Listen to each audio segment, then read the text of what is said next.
Greetings and welcome to another episode of Comic Book Talk with Friends. I am your host, Leo Rockwell, for the 1/6 Scale Man YouTube channel. Make sure if you haven't already subscribed to this channel, make sure that you actually have hit the like button, share whatever video that you want. That's how we get it out there, man. It's when you guys out there, make sure that you are supporting the channel. We want to make that happen, man. So glad to have you guys here with us on this brisky Monday. We are hitting that winter. It's cold as shit outside, so just be prepared. If you haven't already, it's cold outside. It's kind of brisky. I don't know where you are, unless you in some part of the world, unless you in Cali, out there in Florida, where it doesn't really get as cold. Man, it's cold as hell over here, but we're going to talk about that some other time. But so glad to have you guys here. Everybody who's actually coming through, slowly but surely, we'll have some people coming through. But definitely can't do this without the bros in the building with us. We got my man Vin Dog in the building. What's going on with you, bro? Yeah, man. Winter's here, man. Shit, winter ain't coming. It showed up. Set up a tent, got comfortable out of nowhere. We've been lucky though, because it's been like 60, 70. We've had cold mornings, and then it's like 60, 70 by lunchtime. Yeah, not today. I came home from being outside because I work outside and this shit, as you know.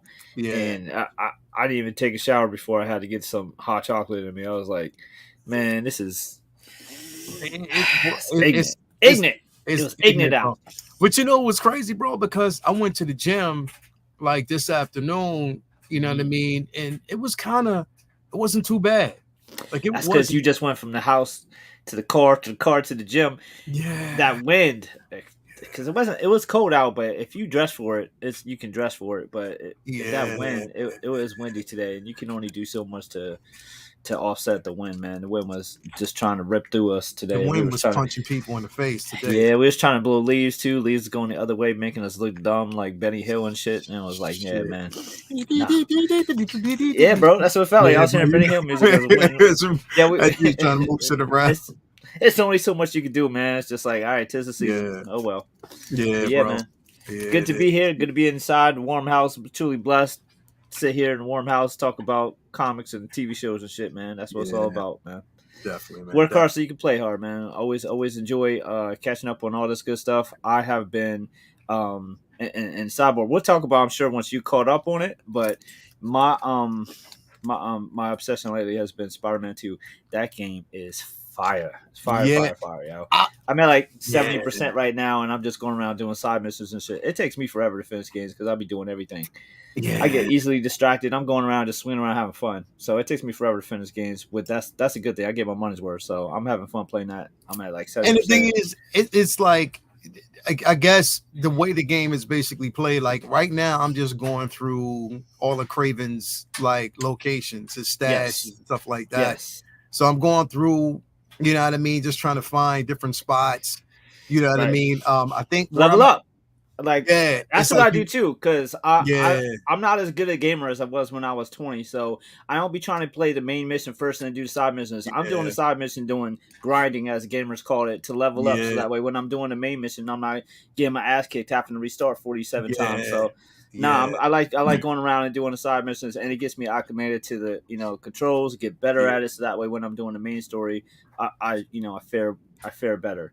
So, but it's so much fun. Like I'll be just chilling on rooftops, just looking at the weather, looking at the city and shit. Yeah, it's beautiful, yo. Because especially if you going around, like for me, like I just like swinging around Brooklyn because I can always see, you know what I mean, like just spots like the Barclays Center. I can see the actual Brooklyn Museum. Yep. Like just different areas, like old bodegas. It's just like certain areas that I can go to that I'm like, wait a minute, I know where that's at. Yeah. Yeah. The coolest part is like there'll be people who live in New York, and they'll post outside the window and they'll show Spider-Man in the game just at the same view. Mm-hmm. And it's like, so it's not just like their version of New York. It's condensed. It's not exactly 1-1, but it's super accurate. It's definitely just incredible. It's amazing, how far technology has come. We used to be lucky to just have a side scroller Spider-Man, and now we got this.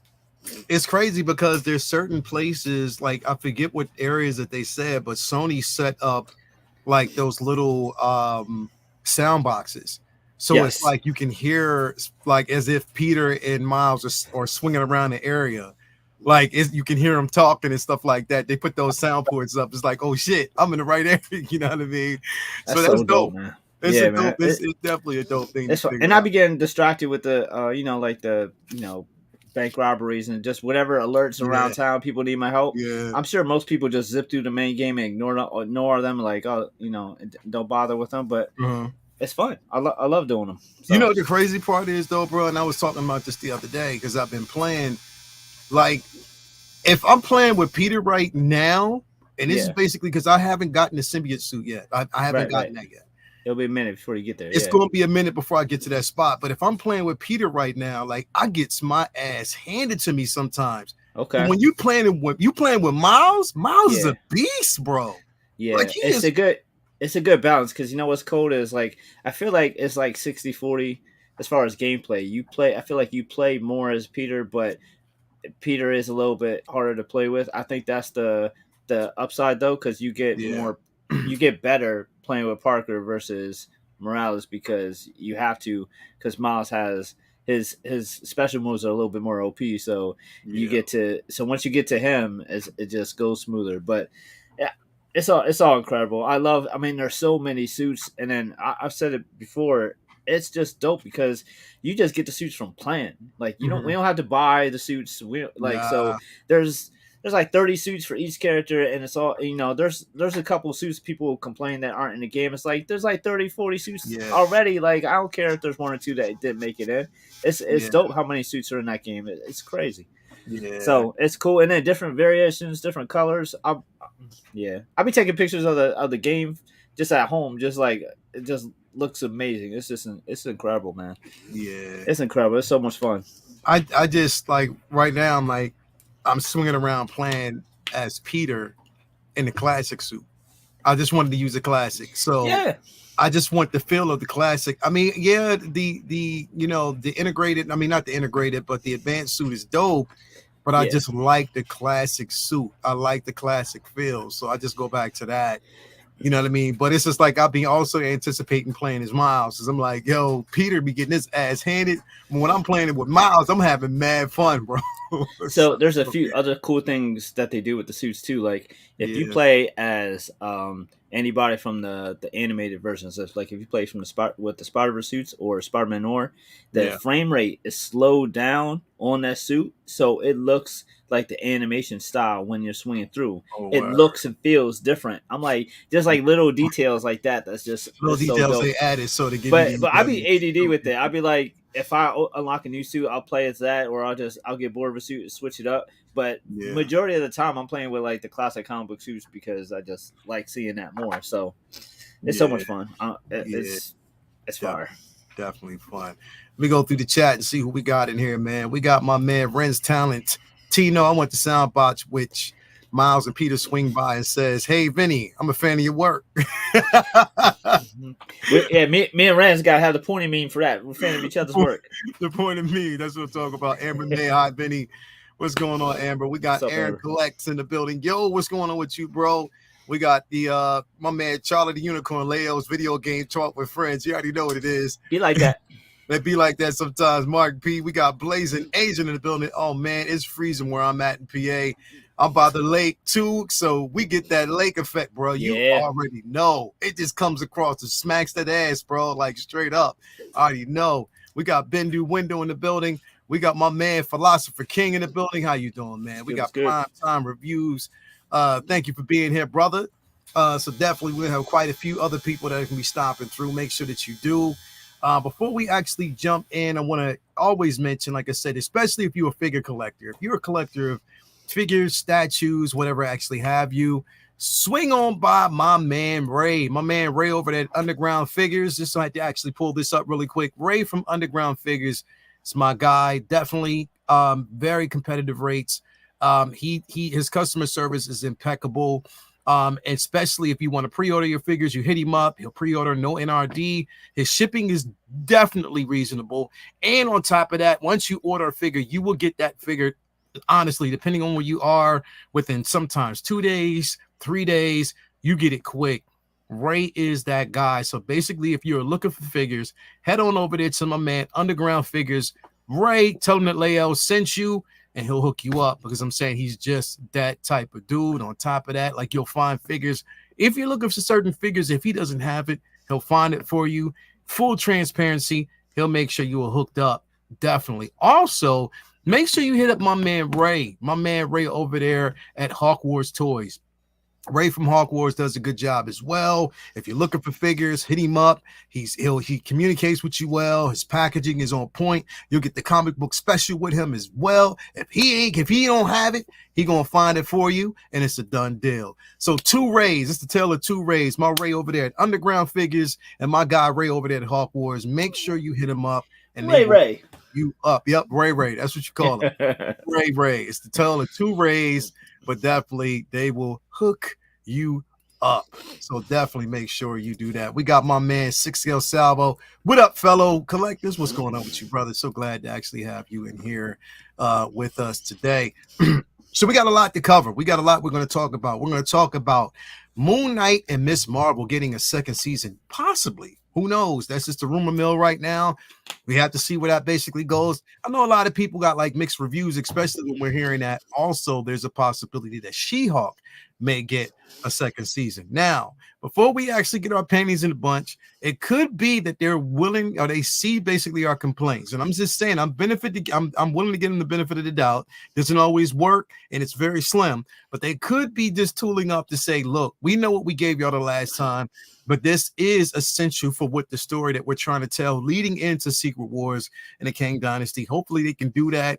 I don't know. We just got to wait and see, but we're going to talk about that.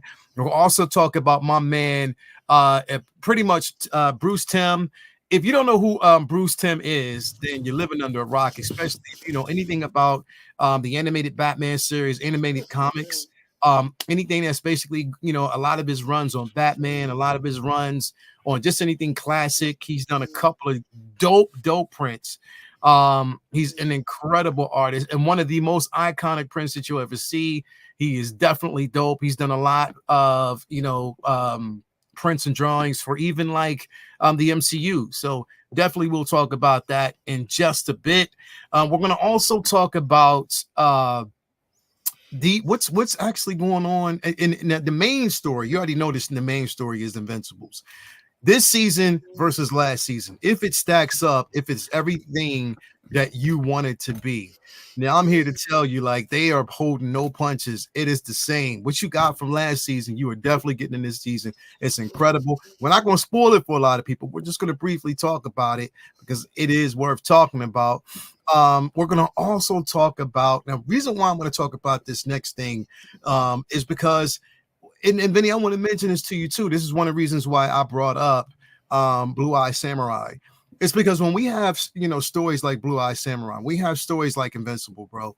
These are animated series, and they're written so well. Like, they're really, really written so well and interesting. Mm-hmm. And my question is, you know, and I'm going to ask this when we talk, and I want you to think about this, is why is it that the writing for most animated shows are better than live action? I think I have an answer. You know what I mean? So think about it. Like, why is it that way? Now, I know, like I said, when we talk about it, we're like, well, they're shorter episodes. Hey, the same thing you get in the MCU. So again, I have to really cover it and think about, but we'll definitely get there in just a few moments. I think Jason's still struggling with his internet, but we'll give him time. I think there's a good answer to that, so I can't wait to get into it. Yeah, we'll definitely get into that. But first and foremost, we're going to actually lead off. We're talking about this guy again, bro. If for anybody who's a fan, and everybody who's a fan of the Batman animated series, you know, back in the day, this guy, you know, goes without question as pretty much iconic when it comes to what he's given us as an artist, his impact on like just animation and everything. He's just definitely, you know, especially his style. You know, it's that classic. It's sort of like, I want to even equate it to like that almost classic Hanna-Barbera style, but inked up a little bit. But he's definitely an incredible artist. And you know, anybody out there who doesn't really, if you aren't familiar with his work, by the end of the show, you will be. And I think pretty much everybody's, really, really familiar, with the guy Bruce Timms. But what you think? Like, when did you basically first get introduced to Bruce, bro? When we were kids, bro. Yeah, bro. I mean, anime series came out, 92, something like that? Yeah. I had to been like just become a teenager, like 12, 13 when Batman anime series dropped. And I think one of the most amazing things about his work is we got an animated series that was for both us and adults at the same time. Mm-hmm. So it was really timeless in a way because we as kids, teenagers, we were able to enjoy it because it was Batman and it was Joker and it was, a cartoon. But then as you got older, it never became outdated or like, oh, I remember, a lot of kid shows you watch as an adult and you have that nostalgia for it, but it doesn't hit the same as when you were a kid because you're older now.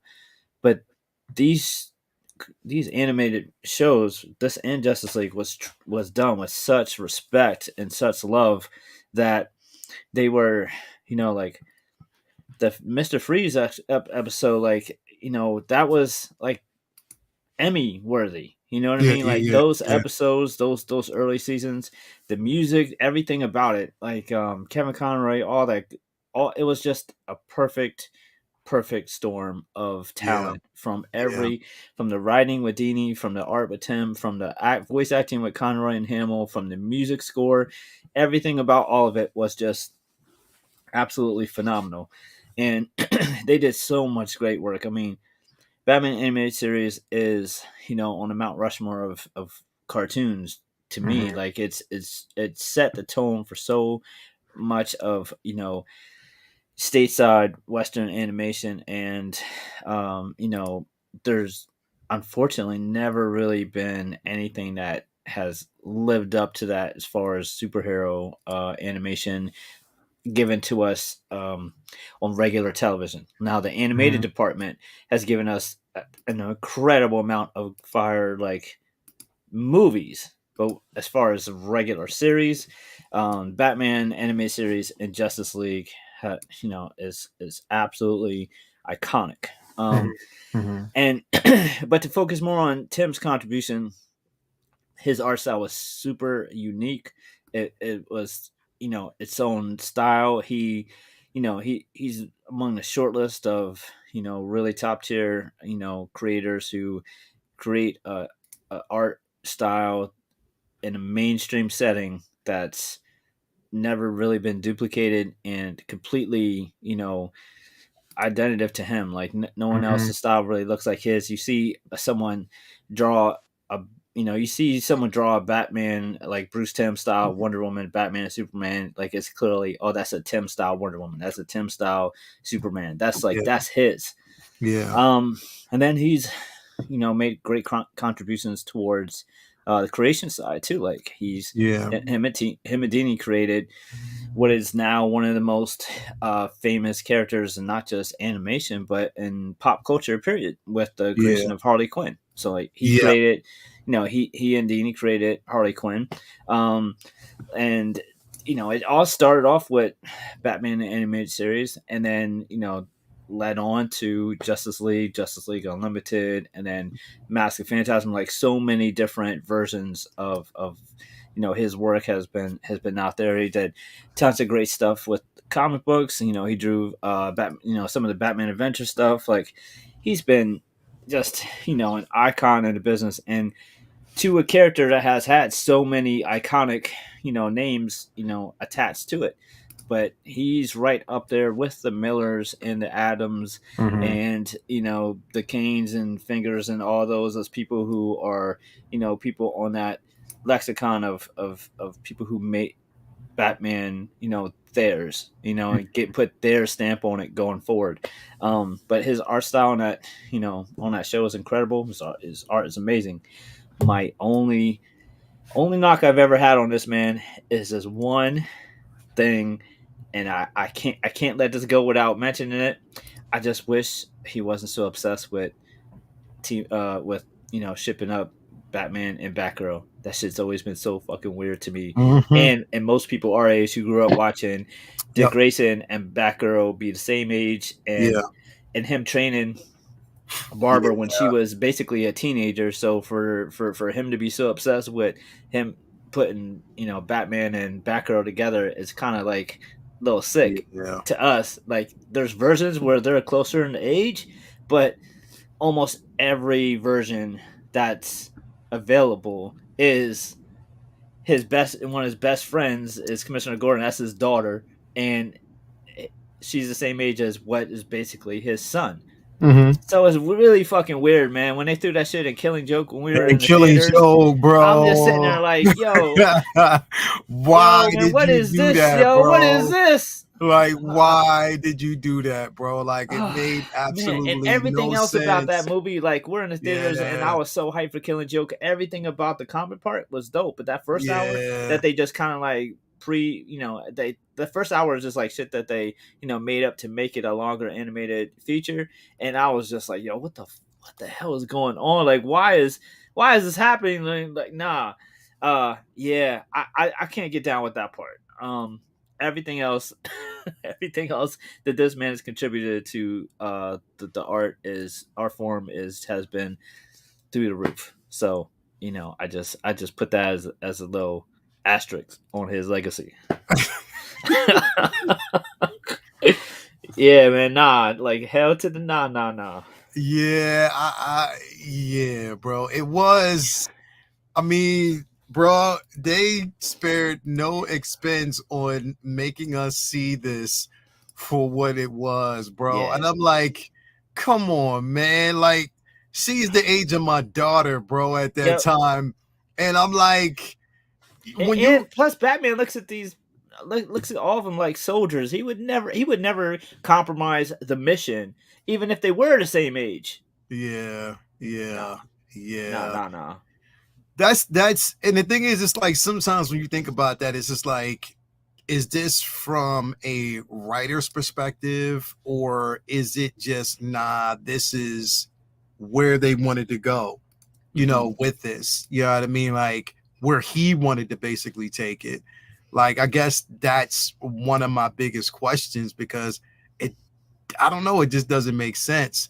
Mm-hmm. This is definitely iconic right here. Like one of No his doubt. most iconic pieces in general. Like this, Yeah. you'll see this everywhere, but that's just how iconic Right. it really And that's is. kind of like his iteration of Brian Boland's versus Yep. Joker. We'll have to get to Brian Boland as a future Mm-hmm. one of these days too. But Mm-hmm.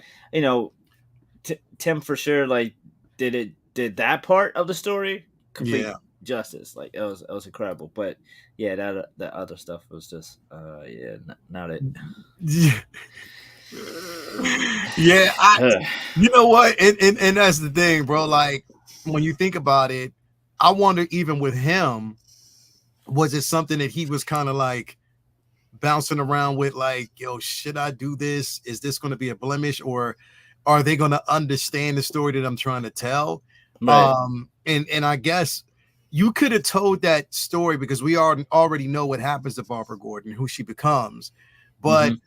I think you could have told an emotional story with him just looking at her as, like a protege, or just, his attachment to her, like as if she's important. You Right. could slide that in there as, again, like you said, soldier, without trying to blend in like this attraction between the two of them. It's almost like he felt like that it Yeah, needed more. It needed more weight. Like the regular viewing audience needed to know why Batman would be upset at Joker shooting Batgirl. And it's like, that didn't need context. We get it.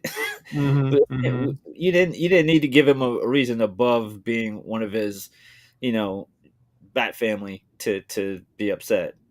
Yeah, I don't know, and like you said, I don't know if that was something that he had reservations about, or something that he was strongly, felt strongly about, and the producers were like, "Well, that's Bruce Timm. I don't want to."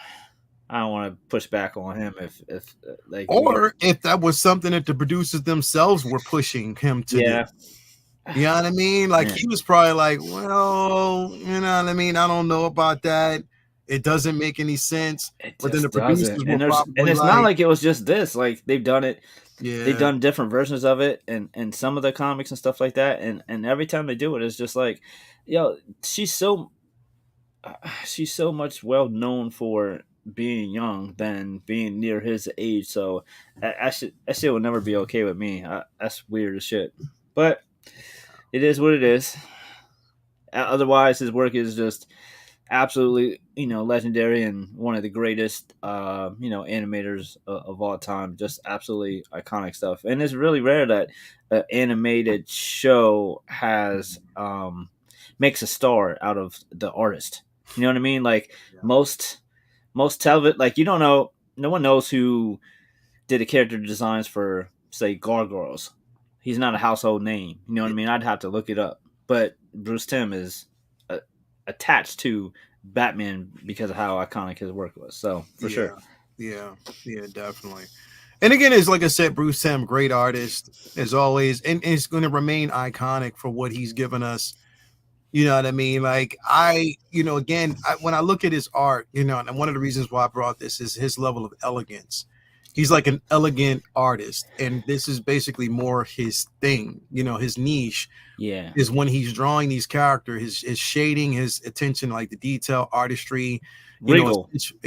Regal, just more like regal, accentuating like, the eyes are always the character in these films because the eyes tell the story more so than the art piece itself. But I mean, again, I think it's still, with Timm, definitely phenomenal work that he's given us, throughout the years. Even dabbling in some of his renditions with the, with certain Marvel characters. You know what I mean? He's done that. So again, very, and of course we can't forget about Batman Beyond. Absolutely. Definitely can't forget about that. So much content. He's just created so much just amazingness for years. Sure. Definitely has. So if you guys haven't already, if you don't know anything about it, we talking about your boy, right here, Bruce Timms. Definitely an incredible guy, an incredible artist. If you know anything about like the animated series, then you already know. If you know, it is what it is. So definitely. And he even actually did some pieces with the Authority as well. So definitely very iconic artist and stuff like that. So definitely check him out. We wanted to kind of shed some light on him as an artist. As we do each and every week, we'll have someone else brand new next week to talk about. So definitely, keep it locked and go out there and get you some and learn about your boy, because definitely, if you have Max, HBO Max as I call it, as Mama called him HBO Max, I'm gonna call it HBO Max. Go, all this stuff's on there. Go. If you're younger, you weren't around in the 90s, trust me, go check out Batman animated series. Go check out Justice League. You will not be disappointed. It stands the test of time. Yeah, definitely, man. Moving on, I want to kind of jump into this and get your take on this, because we talked about it briefly last week, where there was an announcement that we were going to get a female herald of Galactus, and a lot of people's thoughts then were, okay, now they're going to basically create Silver Surfer. Now here was my take, because I was saying, like, you probably get a lot of people who only know they only know what there is to know about Surfer himself, Norrin. You know what I mean? So, they basically only know about the Surfer, Silver Surfer, as being the herald towards Galactus, because there wasn't really too many. There was a lot of stories, but nothing basically, throughout like live action or even like the animated series that told too much about Nova. You know what I mean? So a lot of people didn't know. So going into it, when you hear that there's going to be a Herald or a female version of a Herald of Galactus, then the first thing, again, a lot of people were skeptical, like, okay, here we go, race bending or race, swapping again. But I was like, wait a minute, because if I'm thinking about it, uh this would have been my thought of, and then when they basically announced Anya Taylor-Joy as, or they're saying, put it this way, the rumor is that she is picking up, or she's going to be a female villain in the Fantastic Four, and she's playing a Herald, then it would make sense to me that she would basically play Nova than anything else. But the question was, and I guess based off of like a lot of editorials and a lot of things that were written, is that she was going to be a female version of the Surfer. What are your thoughts on the news that number one, the news that we're getting a Herald of Galactus, but then also that she could possibly be playing this role? Well, for starters, she's just amazing. I didn't really know about her till Queen's Gambit, and she's one of the reasons why that show was such a hit for Netflix a few years back. She's just captivating, like obviously very beautiful, and she can act, but I don't think she could just act in anything. She's kind of weird in a really cool way. So it's like you can't just have her as any old superhero, superheroine that you want. So having her as someone like Nova, or somebody who's unique, physiology and alien-esque in a way, is kind of perfect. But the Silver Surfer issue is very controversial, because it wasn't, for most people, when they first heard the news, it wasn't, Marvel plans to use a female Herald, and then people were, and then some people were just assuming that they were going to gender swap Silver Surfer. It was Silver Surfer to be, that was the headline, Silver Surfer to be a female in the new Fantastic Four, Marvel Insider reports. So it was brought to most people that way. And I'll be honest, like, I don't know. It could be that whoever the insider was heard, oh, we're going to do a female hero, and interpreted it as they're going to gender swap. Or he could be right, and they're going to do a female Silver Surfer, which is going to piss a lot of fucking people off, including me. And for all we know, we're also getting Nova. Like, I have no idea. They could be. There's only so many female supervillains for Fantastic Four. I can't even really think of too many others besides Nova that it could be, if she's not going to be Nova. If it's confirmed that she's going to be one of the villains. I mean, for all we know, like if like she might have been Alicia or something if they didn't say, but they're saying she's going to be a villain, then I'm assuming that's who they're going to go with. If she's Nova, that's dope. It's perfect. I imagine her in like with a crazy ass outfit and on fire and glowing and shit, and that could be incredible. I've always wanted her in in the MCU as somebody. I thought she could have been like a great like White Queen or somebody like that eventually, but if they're gonna put her in the 4 instead of X-Men, cool, let's do it.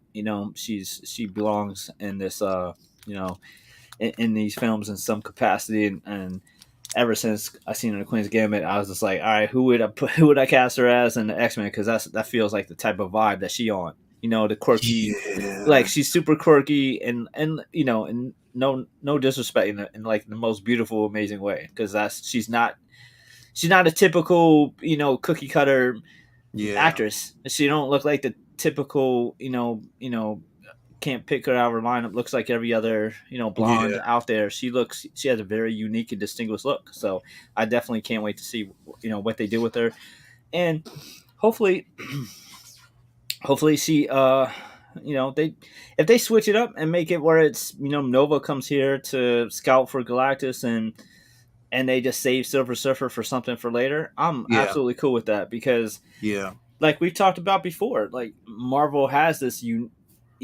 weird problem now where they have all these X-Men and Fantastic Four movies that are in the can from other studios, and they have to try to tell these stories in a a way that isn't just retelling shit that Fox already did and Sony already did. So they're not trying to just put out the same film, but just in 2023 either with just better CGI and better writing. They want to make it theirs. So I know that there's going to be some changes. I we're both going into this film like expecting them to put their stamp on it.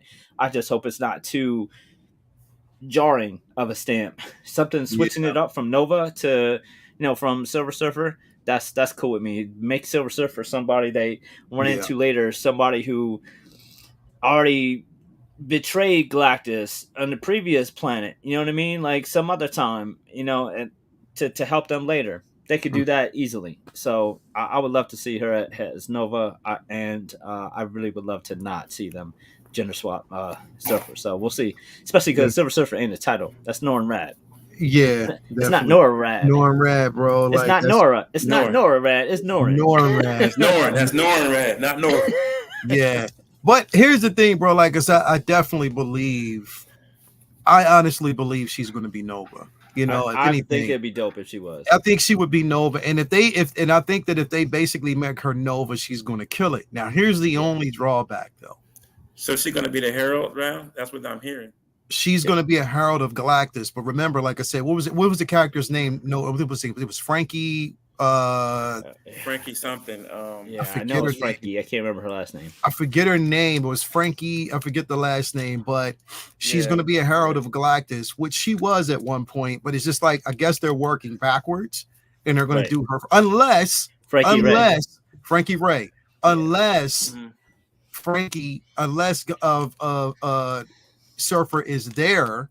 Is out there, and there's of course there were two heralds, but they're going with this particular story first. They're telling this story first, and then bringing the Surfer in later. I don't know, but if they do, that's so whack, bro. I don't know. I don't think it's like the end of the, like. There's gonna be I'm prepared for changes if they save Surfer for later and just have it that Nova got here first to scout and Surfer was scouting somewhere else. I'm fine with that.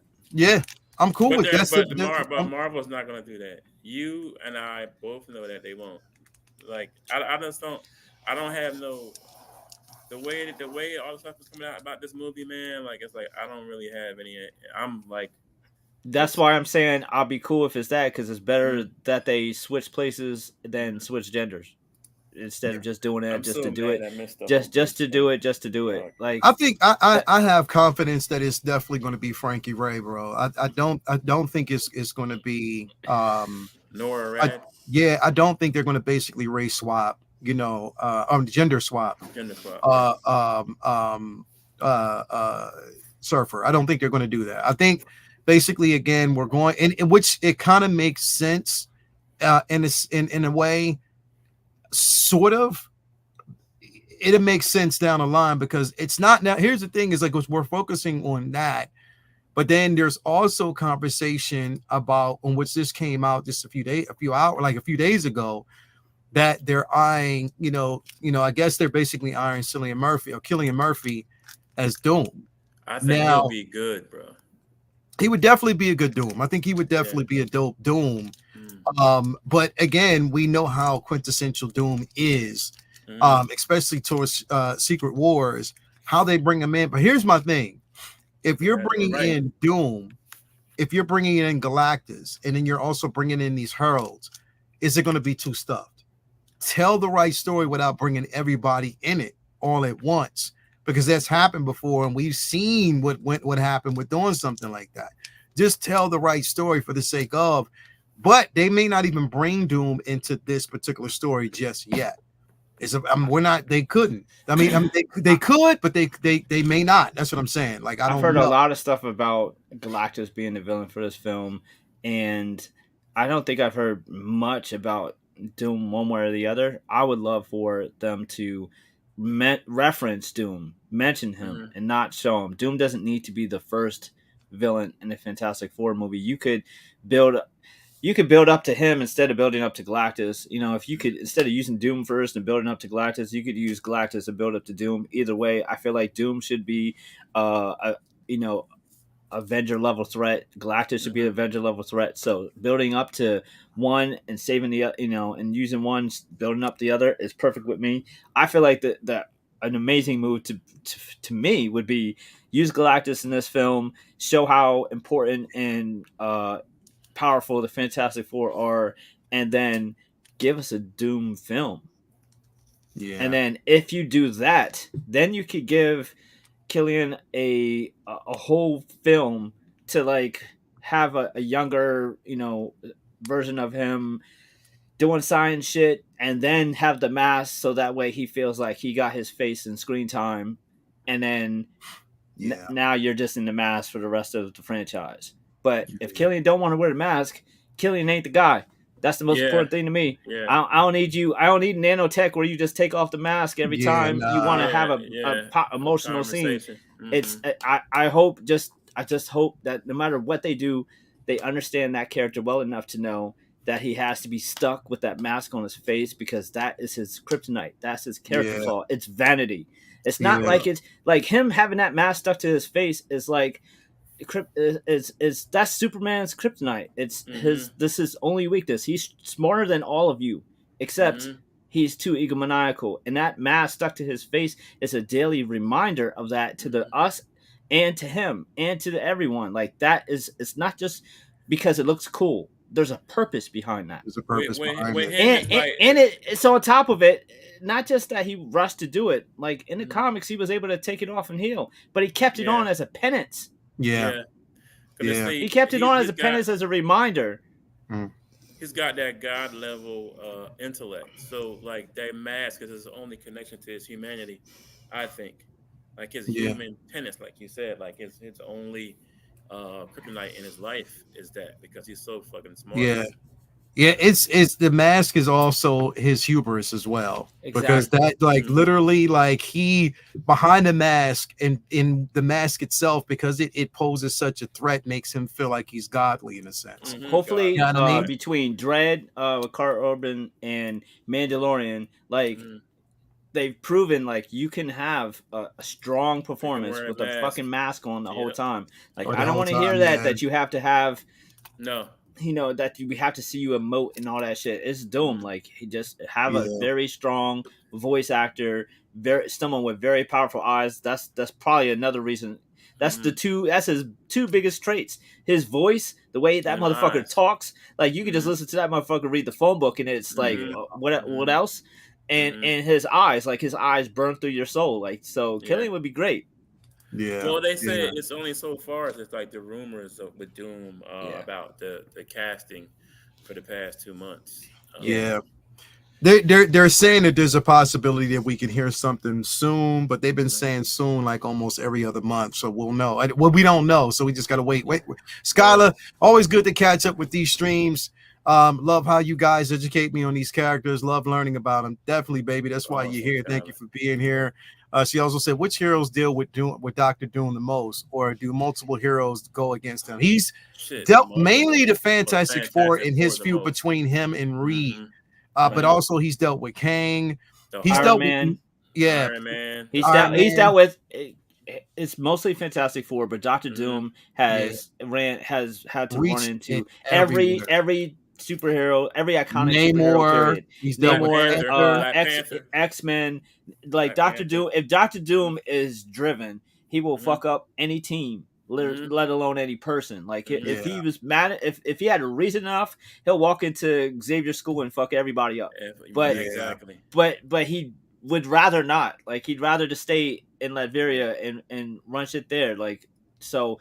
He's had run-ins with most Spider-Man, everybody, like in one-offs. But as a consistent hero antagonist, is mostly Fantastic Four.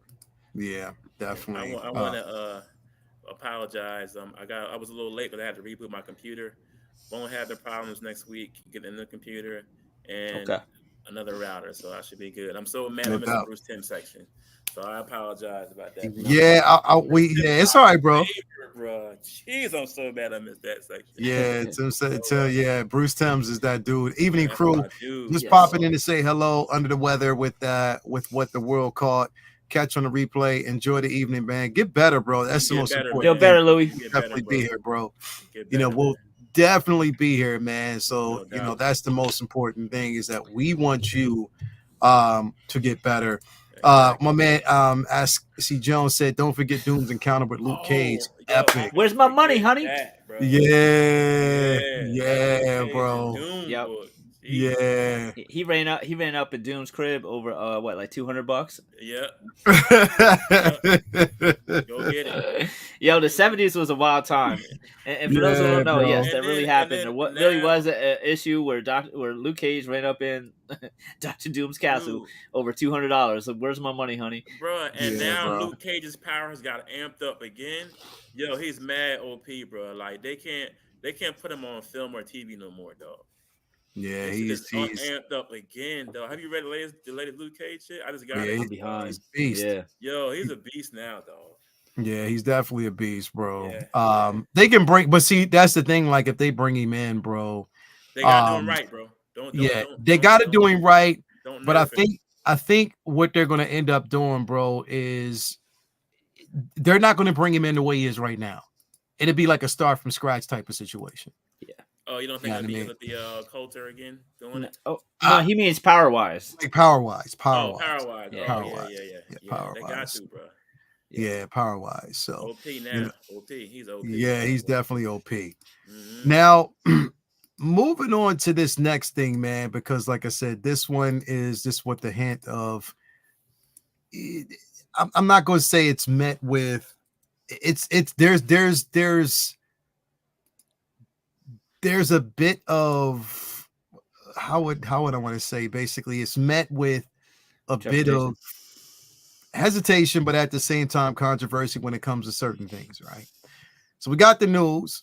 Well, the rumor is, and I would always start that the rumor is because there hasn't been a definite confirmation, but the rumor is that all three of these shows, Moon Knight, Miss Marvel, and She-Hulk, are getting a season 2. I saw that today. Yeah. Now, here's the thing, and I want to say this right off the rip. It doesn't come to any type of surprise to me. And reason being is because if they're ramping up for what's supposed to take place in Secret Wars, it doesn't surprise me in the least. Also, considering the simple fact that Miss Marvel herself in the Marvels, was that shining light, and everybody talks about her portrayal of Miss Marvel in the Marvels and how much they like the character, and she was good in it. Mm-hmm. So of course it didn't surprise me there. The surprise was, and I'm not gonna lie, was She-Hulk, but then again, it wasn't, because of the simple fact that She-Hulk does also play an integral role in Secret Wars as well, depending on which version. So again, it's like, okay, let's just kind of see how it's going to actually pan out. But to see that to know that we're going to get a season 2, we all definitely enjoyed Moon Knight, even though there were certain aspects of Moon Knight that I felt that could have been better, especially the end. But hell, if we can get Jake Lockley, bro, I'm all in on that. I thought it was flawless, bro. Yeah. Flawless. Just at the end, bro. I just hated them kaiju. But that was just me. But other than that, I just hated those kaijus. But other than that, it's cool. Yeah. But Jason, what do you feel? How do you feel about this, man? I am very happy about the Miss Marvel and Moon Knight. She-Hulk, I was in shock to hear that they were even considering a season 2 without how the season 1 bombed. If they bring it back, bro, I hope they get better writers, dog, because that first season was absolute hot fire dumpster trash, dog. Like, I mean, especially the whole Scar, hurry up, like, here's my son Scar, out of nowhere. Like, And we're all at a picnic at my mom's house, and we got Daredevil here, and no, bro. Like, the whole wedding, marrying a dog, like that was bad, bro. That was bad. But Moon Knight and Miss Marvel, I'm very, very happy for both of those shows, because Miss Marvel hit me with the 1-2 fake, because I thought after that first show I wasn't gonna like it. Yeah, bruh, you loved it, dude. It was so good, from bro. The second episode on, bro, I was hooked, dog. I was hooked. Loved that show, and I don't even want to even get into Moon Knight, bro. Moon Knight was like an emotional roller coaster. what's my man's name? Oh God, I feel so dumb for forgetting this actor. I love this guy too, man. The actor Which that one? played Moon Knight. Oh, Isaac. No, Isaac, Oscar Isaac. Oscar Isaacs, dude. He should have got an Academy Award, some kind of Emmy or something Yeah. for that portrayal of that, playing two different guys and playing the third character of Moon Knight. He killed it, bro. I Yeah. mean, especially the scene at his mom's funeral, bro. Yo, I was in tears for that. That was emotional, bro. Yeah. That right there was, man. The acting on that show was amazing. So I'm happy. I'm hoping that we'll at least get Miss Marvel and Moon Knight back officially in season 2 because they were good. I know you don't like that kaiju part, bro, but yo, fighting over the pyramids, yo, that was dope. That was dope, bro. I love it. It And was then hard to swallow away, bro. Was that so? we saw a little sneak peek of Jake Lockley in his sarcophagus. Yeah, He's moving around, so we know he's there. And then at the end, of course, at the end, that was definitely him. At the end, Yeah. So, bro, I cannot wait. I'm so excited. I want the hot toy. Are they doing a Miss Marvel figure? Don't know. The movie's been out and we Full haven't time? gotten anything. They could possibly make an announcement, but the movie has been out. We've gotten both her series and the film, and not no one figure figure has yet. been released yet. Yeah. What about Photon? Nothing? No, Nothing. You haven't heard anything either? Nothing. Dude. Nothing yet. We Nothing gotta yet. do at least Photon. Miss Marvel, I could pass. I already got one. I sold the other one. Yeah. You mean Captain Marvel? Yeah, Captain Marvel. Oh God, that's how much I hate. Anyway, but at least need Photon and Miss Marvel in my collection, bro. Yeah. Could you imagine that figure, bro, with the arms and everything too, bro? They do it right. If they do it right, it's figure, bro. If they do it right, or even if it's actually on their radar, I think at this point it's a watch to see. Vinny, what you think about the news that we are getting, or we could be getting, the rumor that we could be getting a Moon Knight season 2, a She-Hulk season 2, and a Miss Marvel season 2? There's different sites that report streaming or Nielsen numbers for some of the streaming sites, and I don't ever know how accurate those are because Disney, Netflix, Amazon, none of them have to release their numbers officially, so I don't really know what the numbers are for these shows. But I do understand that Moon Knight's numbers did really well. That's a A-lister in the role. A Moon Knight sequel, I felt like the only way a Moon Knight sequel wouldn't have came to fruition is if Isaac didn't want to do it, and he seemed to love the role. He loved it. So I felt like that was, a no-brainer and was going to happen, and I'm super excited for it because I feel like we got to dig our teeth into the psychology aspect of the show. So I feel like hopefully they listen to a little bit of the feedback that, we'd love that part, but would have loved a little bit more action sprinkled in. And I feel like just 10%, 20% more action, a show would have been just even more through the roof. So Moon Knight season 2, it doesn't get more no-brainer than that. Moon Knight has always been one of my faves, and I love season 1, virtually everything about it. So let's go for that. I'm hyped. Miss Marvel, her numbers weren't great from what I understand, but it is a very unique and niche show that obviously reaches a whole demographic that is important to try to capture, and I think they did a great job at making that presentable to culturally significant and relatable to everybody, and a window into their world. So I loved Miss Marvel for those reasons, and I thought the show was really good too. And I feel like the movie might generate a lot of interest for people coming to check out her first season and show up more in bigger numbers for season 2. Plus, I feel like it's one of those leaps of faith where I feel like no matter what the numbers were for Miss Marvel, Feige and MCU in general just knows that they have a shining star with this girl. She's amazing. She's just she is a PR dream. Like whatever you want to say about Brie Larson, you will never be able to say that about Iman, because her interviews are like the sweetest, fucking most charismatic interviews ever. Like, she is the most perfect person to like say, go out there and sell this. So whatever I felt about Marvels, I will 110% concede that had she been allowed to go out there and push this film throughout the months that they were building up to it, without during the actor strike, it would have done better numbers, because she she can sell water to a whale, as Jay-Z said. She's incredible. She's so sweet, and she's one of us. She knows her shit. She knows her shit. She knows shit that isn't just like, oh, I read about my character, so I know all the shit my character goes through. Like, she knows. She has like a whole fan fiction for how they could work in the Secret Wars stories, and like she knows her shit. Like, we're in good hands. We're in good hands with her. She knows. She's an avid comic collector. She knows exactly what's going on. She's not there just for a paycheck. She's there. She's so dope. I'm so happy that she's getting a second season. I don't care. Like, I don't care how many people are watching the show. I know I'll be. I know. So watched it. It was good, man. And She-Hulk 2, I cannot say that like, I knew that they were doing a She-Hulk 2. Like, if nothing else, I feel like She-Hulk 2, even as I was watching, I felt like, I don't know what numbers this is doing, but I'm sure this is part of, this isn't for you, Vinny, this is for them, and let it go. But I don't know if them really show up to watch shit like they are hoping.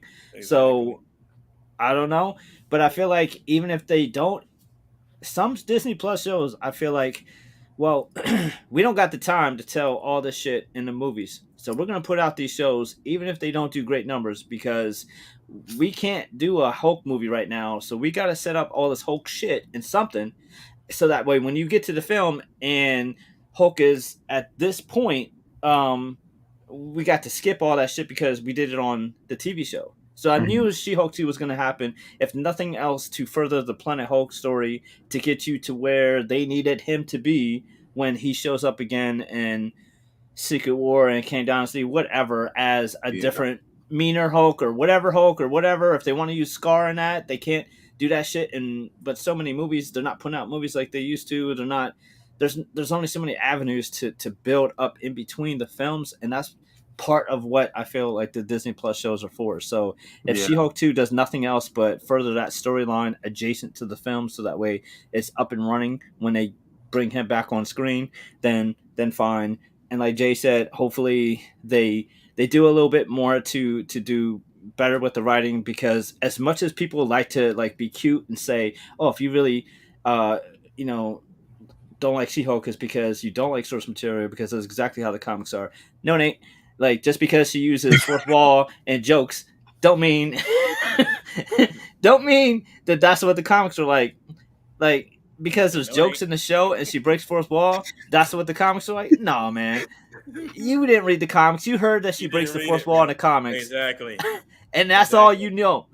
We've read the comics. That ain't like the comics. If you're reading the latest run, which I basically have over here, it's not her breaking the fourth wall. It's her dealing with the simple fact, the implications of certain things that she's done.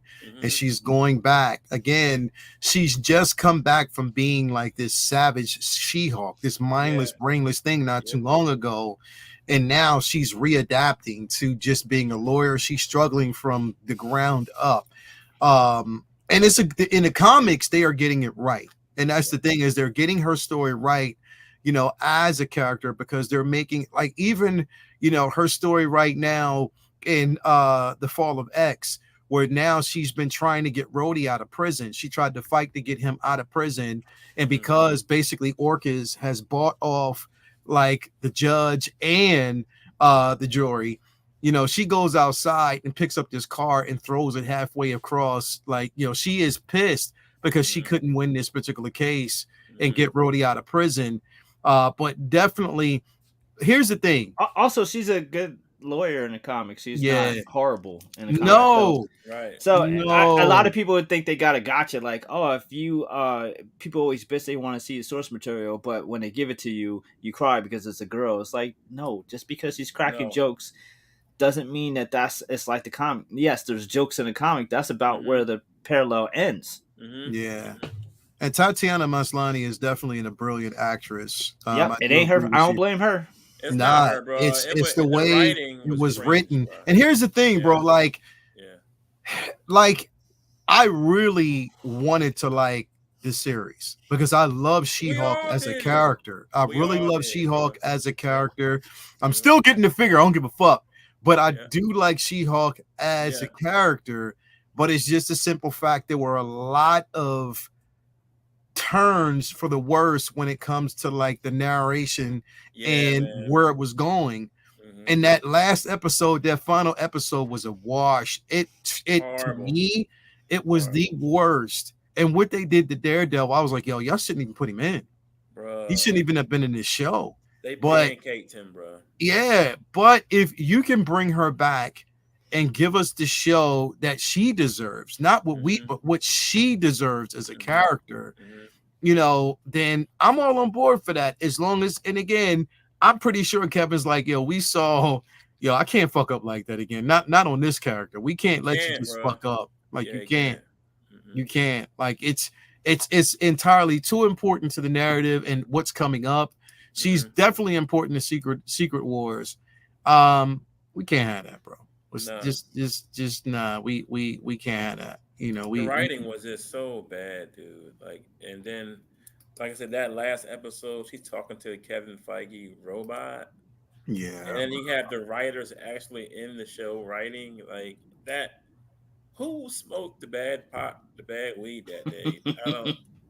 I don't understand. I got what they were going for, but you're marrying a dog. Your homegirl's marrying a dog.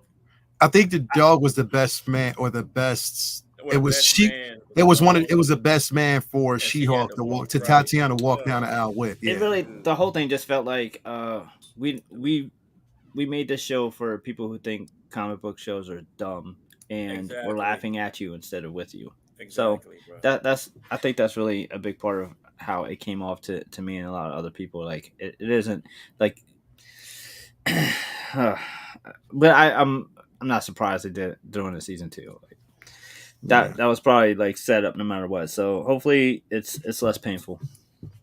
Especially when you get the writer whose sole purpose was to support and stoke a narrative and at the same time poke the bear with social media. Like, you don't do shit like that, man. Like, that's just the one thing you don't do.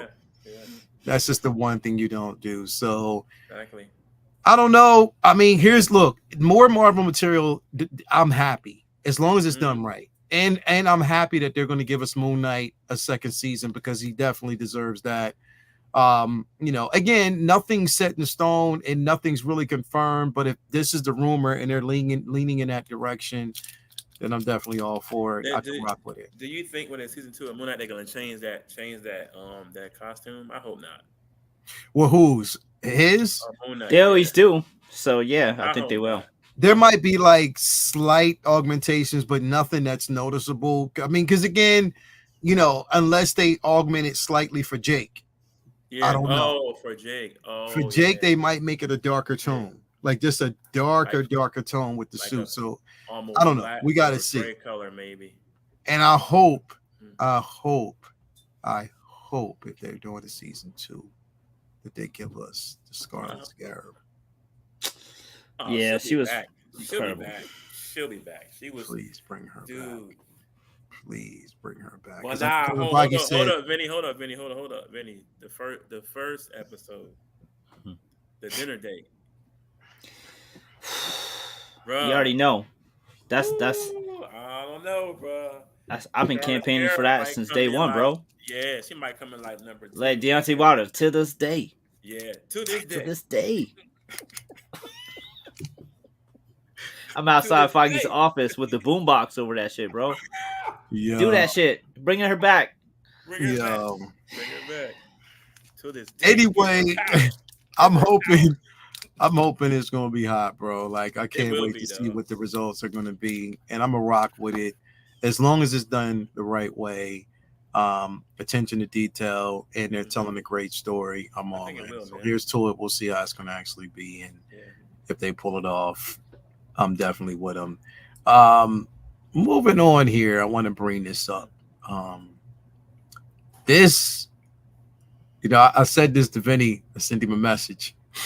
What? Poking the bear. I was like, hold up. You know what? As a matter of fact, before we get to this, Jason, I don't like how you said that. You got a gift on its way, bro. I hope you get. I can't wait till you get it, bro. Oh, bro, that's what I was trying to.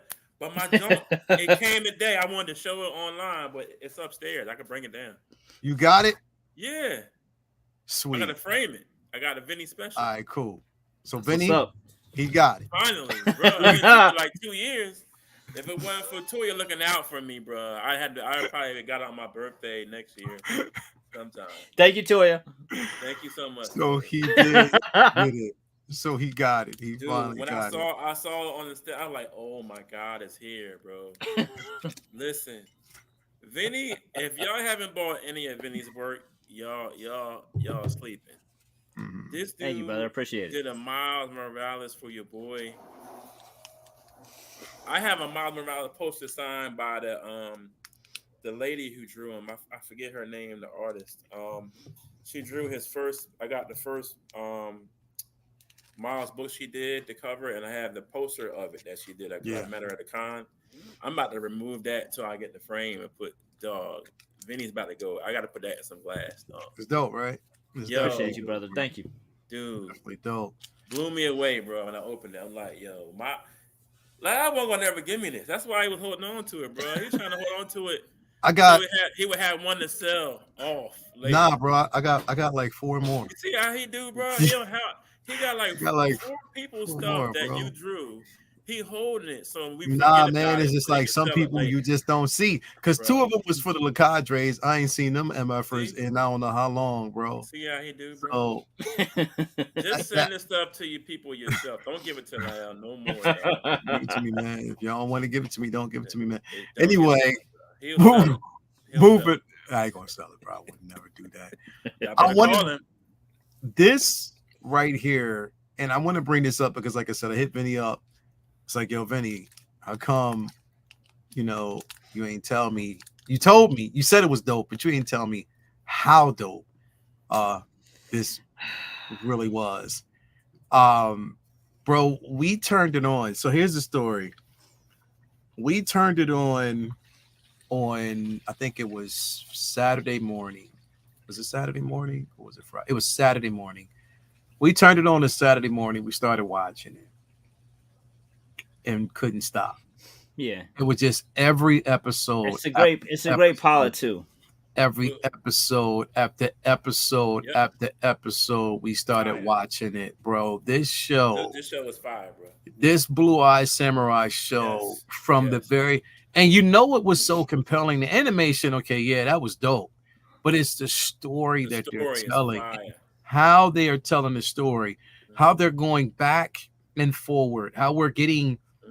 And it sort of reminded me of the first season of The Witcher, but it's how they're telling the story, how compelling the story is how empathetic you are towards her, and even how they're relating how she's being seen as this beast or as this monster because of the bleeding of the blood, and the bleeding of just 2 different races and stuff like that. But bro, and then on top of that, you don't even find out until later on. Like I said, for anybody who hasn't seen this, it's really good. You need to see the Blue Eye Samurai. I can't campaign for this enough.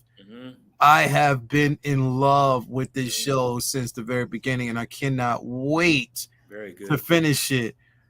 But, and I know, Vinny, you were like, and don't say nothing, I want you to go into it, but you were like, at the ending, the route that they took in the ending, you were kind of disappointed. I won't spoil it.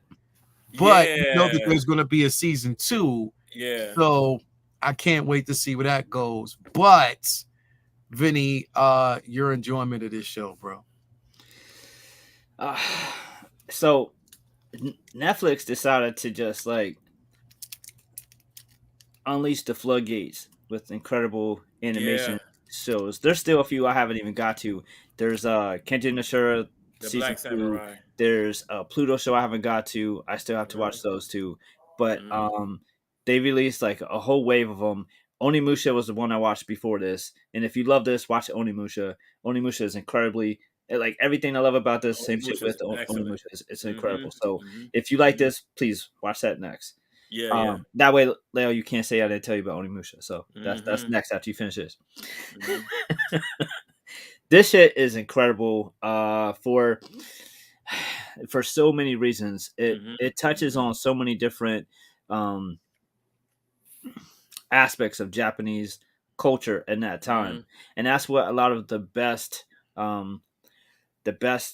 feudal period piece animation shows do when based in Japan. Like it reminded me a lot of Lone Wolf and Cub and Shogun Assassin, whereas the action was great, the acting, the story, the music, all that shit was good, but you learned while you're watching. It was educational too. So there's stuff in here that's absolutely like relevant to culture in that time. Like in Lone Wolf and Cub, there's chicks with like black teeth. And I remember when I first watched it, I was just like, that's fucking weird. But like the old school back in the day, the DVDs that used to come with in the slipcases, they used to have like liner notes with like different facts about Japanese culture and different things. And one of the things that they explained was that was like makeup back in the day. That was like a level of status. So having that look was a desired look that not everybody had. And there's all these little details that this show gives you like that, but it never takes time and drags on about them. It's boom, boom, boom, boom, boom. It's like, here's a little nugget of wisdom. Somebody's getting a head cut off. Here's a little nugget of wisdom. Somebody's getting, their Mac on. Like it's nonstop. Either at all time, you either learning something, somebody's dying, somebody's getting some cheeks. Something's happening at all times. Like something's going on. It's the pacing is incredible. And there's a lot of cheeks. It's a lot of cheeks. And I mentioned that a couple times. That Vinny animated this show himself because there's a lot of cheeks is going on in this show. This is my girl like every episode. So that's why you like it, huh? Yo. You made me spit out my shit. Yo.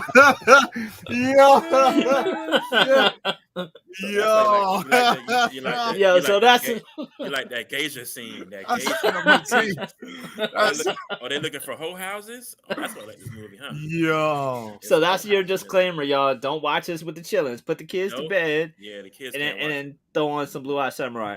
But the stories are absolutely fire. Leo's still working on it, so I'm not gonna spoil the finale. But I like had a minor issue with the storytelling aspect of a decision that she made in the final episode. But it absolutely is a minor gripe in the grand scheme of things, and it's going to be more. So I'm going to just see what they do with it. Other than that, I had so much fun, and this is a perfect pilot too. Like you will watch this, and then if you're not sold at the end of the first episode, if this not for you, it won't be. So it ain't one of those, by season 7 it's dope. Like if you don't like the first episode, you ain't gonna like it. So I always love that when they don't make you play around and just wait forever. It's incredible. It's just absolutely everything about it is just through the roof. The training is phenomenal. The flashbacks are phenomenal. The storytelling, all the characters you are super compelling and interesting. Everything about this just aces. Absolutely, man. Definitely check it out. It is definitely beautiful storytelling. Steroids. Yeah, and this is the story. This was the question that I posed, and I wanted to pose this with this one because I want to get into is we're going to get into Invincible after this. But why is it that with animation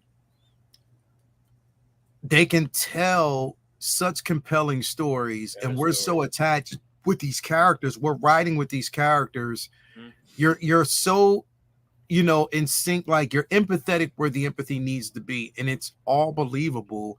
Like you're so empathetic with her because it's such a beautiful story, and I shouldn't even let that out. but it's such a beautiful story being told. That I'm just like, damn, bro. Like, why is it that we can get stories like this in animation, but in live action, it's just like they don't give a fuck.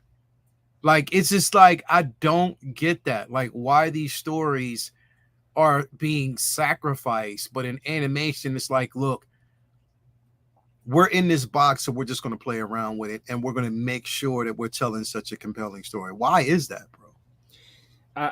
I feel like the biggest answer to that question is because these are stories that are already developed, that are shopped to studios, and the studios are deciding to put them out. Yeah. So Invincible was done. It's written. It's finite. It's already made. Like, it's already done, and that's Amazon saying that story was dope. Can we have that and put it on air? But we want to make some changes so it's a little bit more accessible. Can you make those changes for us? Go ahead. With this, it was done. Netflix bought it, put it on. They write checks and get the fuck out the way and let the creators do the work. That's why it's so good. They write the checks and they get the fuck out the way. That's why it's good. However, when it comes to DC, Marvel, Hollywood in general, it's not just a DC Marvel thing, because there's, way before there was ever a comic movie, there's people complaining about what Hollywood does to books. You'll never meet someone who read a book before the movie came out and without the first thing they say is tell you is that the book is better. It's just that's as age old, but with Hollywood, they'll find a property and then adapt it. So yeah, we loved we loved this thing, we loved Secret War. We loved Infinity War, like we loved Age of Ultron. Here's how we would do it.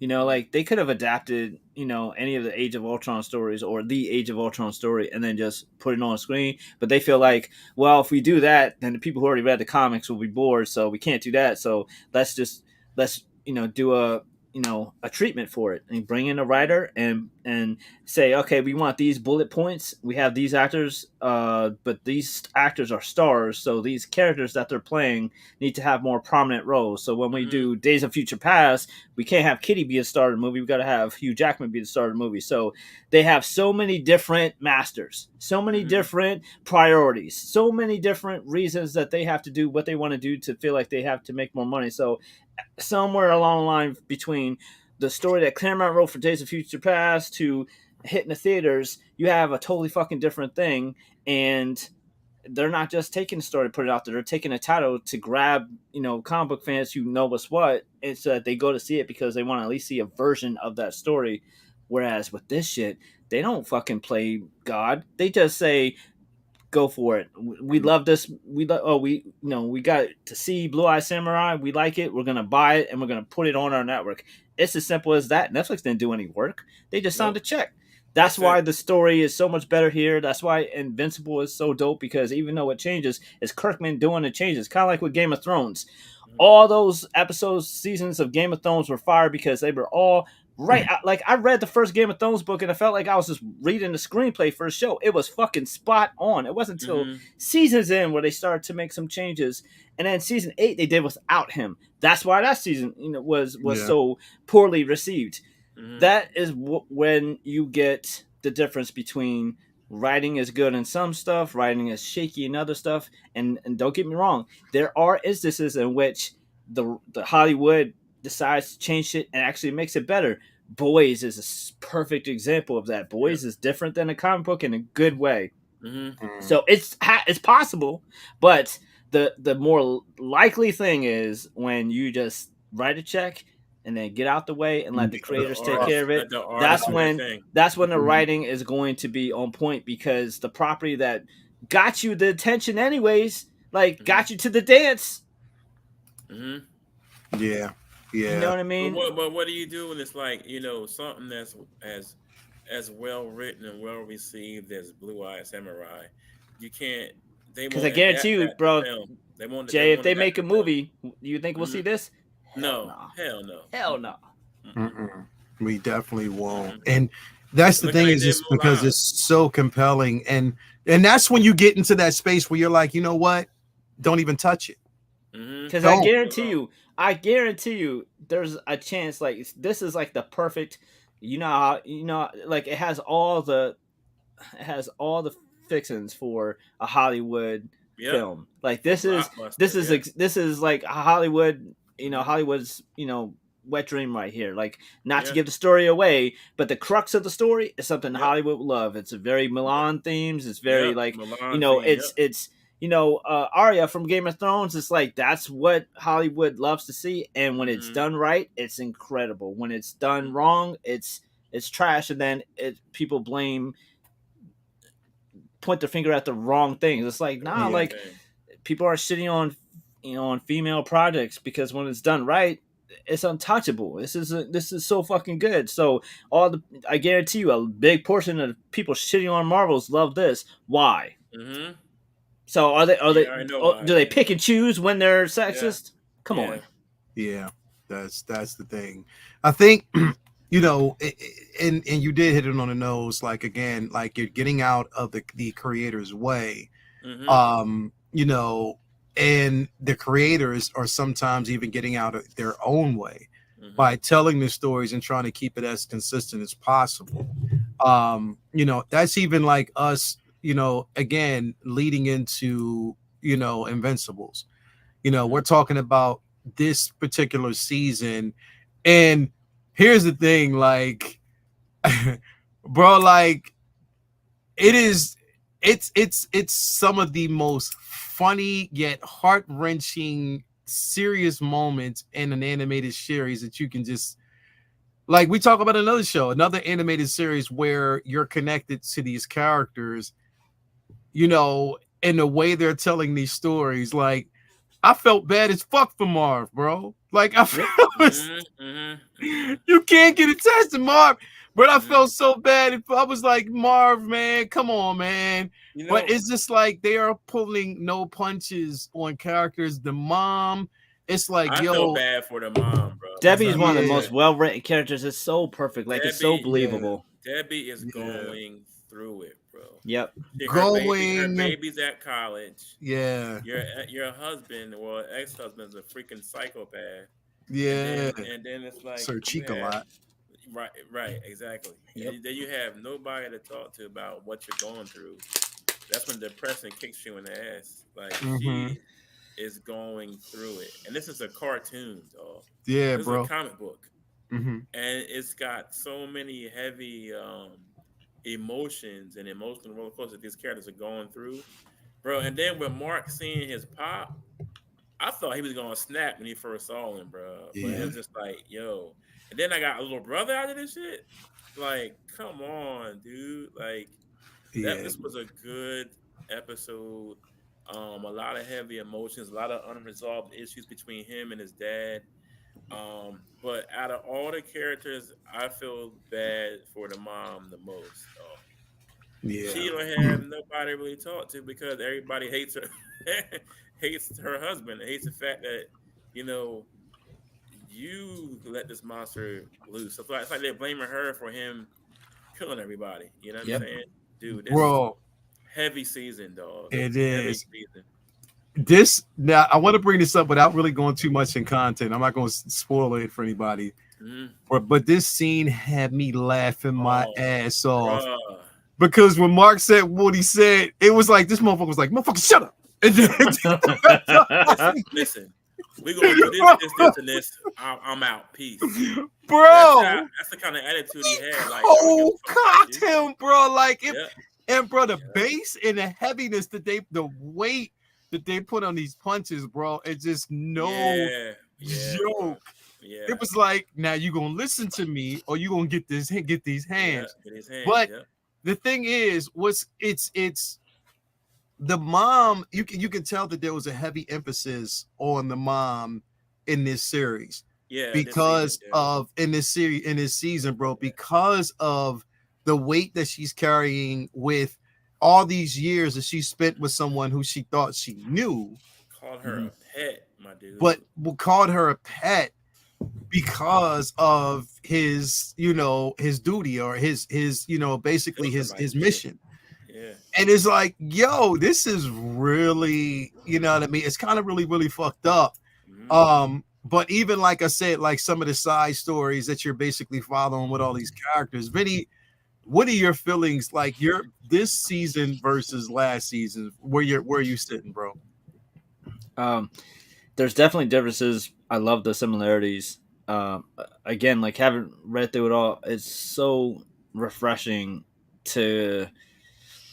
I'm enjoying it on such a different way than I usually enjoy comic book movies and shows, because usually as I'm watching a comic book show, I'm like, what's your version of this? Whereas this, they just fuck with the timetable more than anything. Like, all the stuff that's happened in the season so far is pretty much shit that is like right out of the comic. It's just incredible the job that they've done. Mark is called Invincible, and the biggest fucking biggest shit this show gets is like he's constantly getting his ass whooped. But to me, it's such an interesting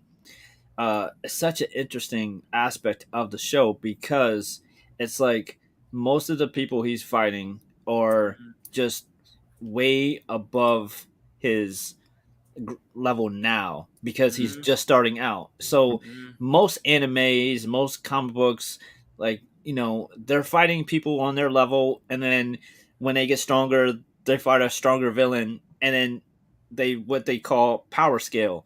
But like, he's fighting Viltrumites who are veterans, already established. They're veterans as a child. So it's kind of like if you watch Naruto, it'd be like if he was fighting Pain back on the first season, it'd be like, that's not fair. Like, he's still learning how to fucking like throw punches and shit. Like, he's literally just learning what to do. And the big part of that is like, it's Nolan's fault, because had he trained him to fight and be a Viltrumite, it's like he figured, man, this boy didn't even get his powers. It's not even worth spending time teaching him this shit, because he's never going to be one of us. So like, I'm gonna just, I'm gonna do it differently. Like, he would have been training since he was like 10, 12, 13 when he was supposed to got his powers. So he was just a late bloomer. So he should have had like years of fighting experience already. But their physiology, their biology, like it's twofold. One, he doesn't have like the killer instinct as a Viltrumite, because he's so human. He doesn't want to hurt nobody. He's like walking on eggshells. And two, their physiology, like, they can fly, but he can only fly but so fast unless he practices. He can lift heavy things, but only so much unless he practices. So he has to train and get better, instead of him just being like, because Superman is going to be Superman. Like, you never really see Superman working out. He's just Superman. You don't have to try. He just is what he is. But their physiology, they have to practice, and then the more they practice, the stronger and better they get. Also, getting their ass whooped, like, every time he gets his ass whooped, he's getting stronger. They just haven't really like played that up yet. Like, we'll eventually see how that come into play. Eventually, we've seen little sparks of it at the end of the season finale here, but this set up Ancient Levy with the multiverse, and that was super important to the story, because it shows just how much of an anomaly it was that this happened here. Like, you see the Viltrumite show up, like, what do you mean he abandoned his post? Like, that don't happen. What do you mean he fought back? Like, that don't happen. And every other multiverse reality, virtually, Mark just joins his father. And that's it. That's just what happens. Like, so this is an anomaly here. So that's what's really cool about this story with him. And then, the Mauler brothers, like, all the little side stories, Adam, Eve. Adam is so OP. Like, we just don't. They just haven't really. He's super OP. They're building towards it. OP. But the reason why I like how they're exploiting her OP, because even though she's OP, they're showing you that she's making mistakes while she's doing it, because she knows she's powerful, but then that power leads to mistakes, because she's not understanding the environment or the situation and what's needed for that. She's just jumping in, helping out, thinking that what she's doing, because she has the power to do it, matter manipulation. This girl can resurrect herself. We're seeing them, Come on, like, man. Like their powers are up here, but their experience and their mental capacity isn't there yet. So it's like they don't have the experience to really use their powers the way it should be yet. Whereas Omni-Man has been doing this for hundreds of years, so he's just the man. Yeah. So building towards that, we're getting to towards the mid-season finale, and obviously it's the big. The biggest part of the story that has happened so far. So we're getting to see, how dangerous the Viltrumites are and how important it is to them, because it's as a reader of the comics, not to just like drive it home, but this is like the calm before the storm. Like as amazing as that was, like once we get to like past this arc, it's like 100,000 miles an hour. Exactly. Yep, 100,000 miles an hour from then on. So they're doing a lot of the character development here now, so that way when he gets to bigger fights, you already know who he is and know who everybody is. But I loved that, bro. I love that so much because it's like each fight, each battle that he's in, he's not going to win. He's going to get his ass whooped, but he's training. He's getting stronger. I just want to see him. I'm eager to see him get to the comic book. I'm so greedy, dog, because I already know. But that's what's so dope, because I was telling my boy, it's like, yo, this is, to me, this part of the story was the most like, oh, okay, that's pretty good, and then from there on, it's just like through the roof, incredible. And then when I seen how they did it on the show, I'm like, oh, this is better than I remember reading it, because it's really cool seeing it animated. So I'm just like, if you love this, like by the time we get to the end of season 2 and then going 3 on, it's going to be one of the best shows ever, because it literally gets better and better. It's one of the few comics I've ever read where it literally starts off and just by the end of the comic, it's just so absolutely incredible. It just fires on all cylinders. So there's so much great here. And I love that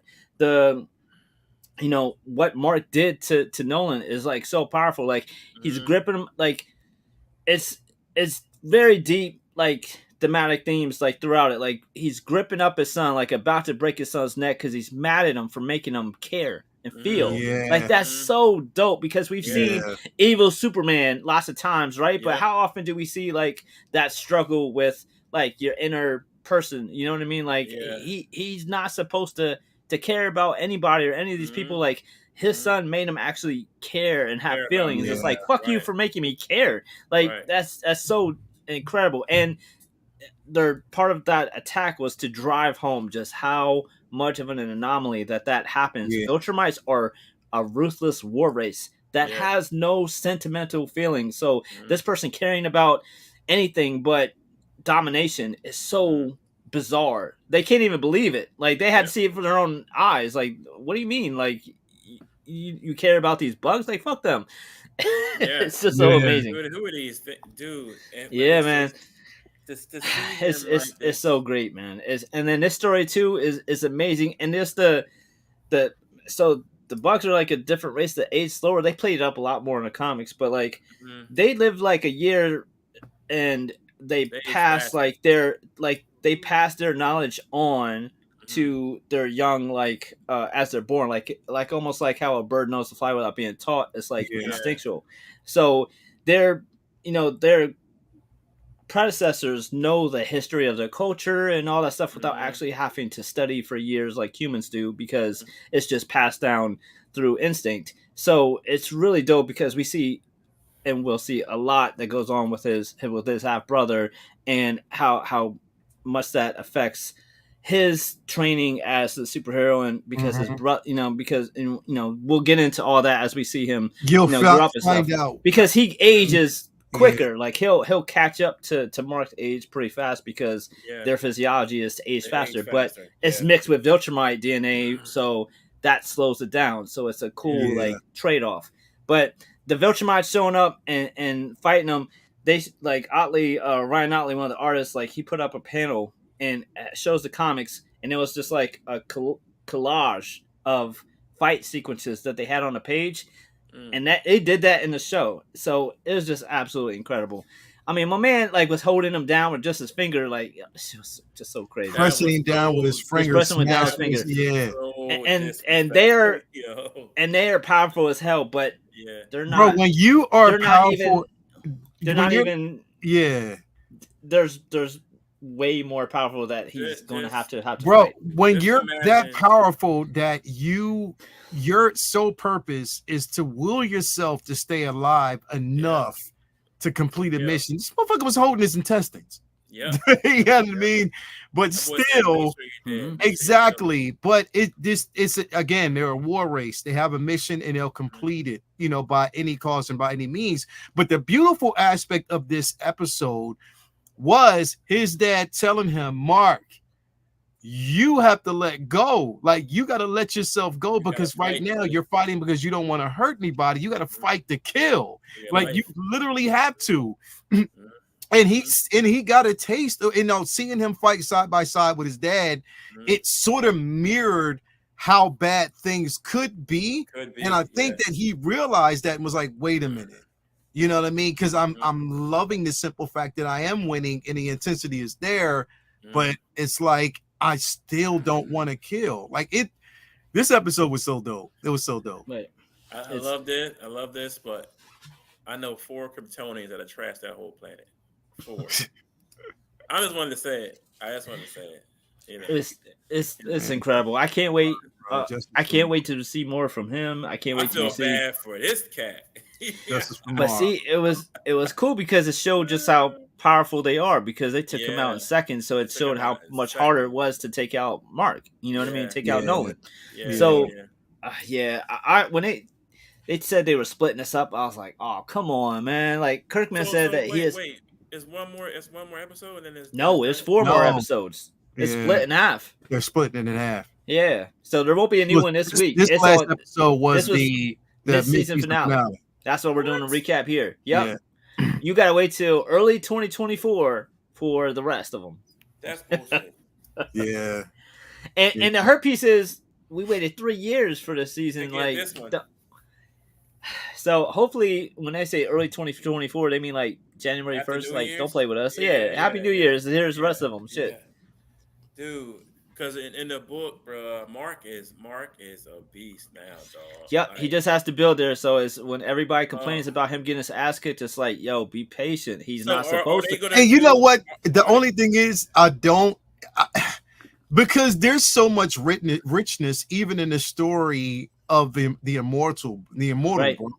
And I want them to show it, but it's like they're not giving him much at all. And I'm like, fuck.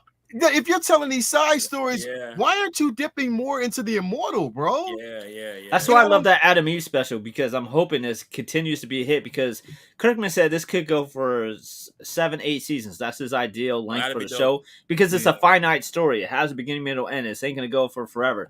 So if they gave us and have Adam Eve marry Mark later on, don't no spoilers, but but. If it goes 7-8 seasons, maybe we'll get more one-shots, and Abraham will be one of those. You know what I mean? Hopefully we see Immortal be like, you know, one of the one-shots, because I would love a one-shot for Immortal. I would even love a one-shot for, like, Rexplode. Like all the Guardians, like, even Robot. Robot's story is incredible. His story is so good. They could easily do. I mean, I think one of the biggest curveballs is if they did a 1-hour special for Battle Beast, because Battle Beast is like a cult favorite. Like Battle Beast is so dope. You'll get to see some amazing stuff from Battle Beast that will blow your mind coming in this show too. So hopefully they do one for him, because we will be seeing him again. Because just having Immortal just out there as the leader of that group is like, you're downplaying him a lot, bro. Immortal's story is fire, bro. Bro, his story, that's what I'm saying, that there's a lot that go, even, bro. And I don't want to put, because there's a particular story about him. And I mean, you talk about knockdown, drag out by any means, bro. Yep. Yeah. But there's so much that that's why I'm so hyped, because it's like there's so much. There's so much to do, so I can't wait for them to keep going, because the books just get crazier and crazier. So far the show just keeps, keeping up with it. So I can't wait. I would love to see the Viltrumites fight Zod, Superman, Supergirl, and Superman's son, Superboy. So do you think? But okay. So which version of Superman are you talking about, though? Because as Viltrumites, bro, I would put it this way. Don't even say it. There's no way. The Viltrumite you were a character based off of Superman. Listen. This is what I'm saying. Well, here's the thing. No. Now listen to me. The one character that I would want to see them fight, the one version of Superman that I know would fuck all of them up in a single hour. Superboy Prime, bro. Prime, they'll be done. That's what's frustrating to me. I wish they stopped comparing the whole time. Comparing Omni-Man to Prime. I mean, not to Prime, to Superman. Like it's different, and that's okay. It's definitely different. It's definitely different. His powers are similar, but that's a different dude, and that's fine. Yeah. But what's silly though, what's really silly is when they say who would win between Omni-Man and Homelander. It's like, come on, bro. Come on, Omni-Man. Omni-Man be flying through planets. Homelander lost to Huey with powers. Like, come on, bro. Homelander, he would beat the shit out of bro. That's a no contest, bro. Homelander, bro. He ripped his heart out. Like, are you serious? Nah, you can't. You definitely can't compare any character from the boys to this. No. That's. We're talking about just one Viltrumite. Yeah, they're one Viltrumite. We're not talking about like a legion, entire legion of Viltrumites. We're talking about just one, bro. Just one. Homelander will get destroyed. Mark at this point solos the boys universe. Yeah. Mark at this point, when that boy had his finger on his head, do you think that wouldn't happen to Homelander with this guy? Come on, I don't know, man. He's not a Superman. He's not a Viltrumite. He's not Omni-Man. He's just a dude with some powers. He's Captain America that can fly with laser eyes. Like, that's all he is. He's Captain America. This is definitely a dope show, bro. Like, I cannot wait. This show, dude. I can't wait for the next season. But the thing is, we have been getting bangers after bangers, good TV. Yeah. And I hope that they continue to give us that, man, because again, we deserve it. So again, if y'all haven't watched this season of Invincibles, make sure that you do get caught up, because I think the second season is supposed to be, what is it supposed to be, February? They just said early 2024. Somebody in the chat said February, and I don't know that they actually announced that. Hopefully it's early. Like hopefully early don't mean spring. 2nd. Like early means like still in winter. Like January 1st. Run that. Like come on, don't play. Let's go. Just run it. Let's go. Let's just get right back. The first Friday, whatever is the first Friday, and whatever. I'll tell you. Let's do it. Yeah, definitely. But anyway, great show, everybody. Thank you for basically tuning in. We covered a lot. It's such a good time. So glad to talk about these things. We will be back here next Monday for some more stuff. I think Benny, you actually did shoot an artist in there, so I'll put that up for next week. So definitely a lot to talk about. Jason, what you got going on, bro? What you got going on besides smacking the shit out of everybody with Baby Powder? Oh man, that's me, man. I'm just working on some things, bro. I'm working on a few things around the house and getting ready for the holiday.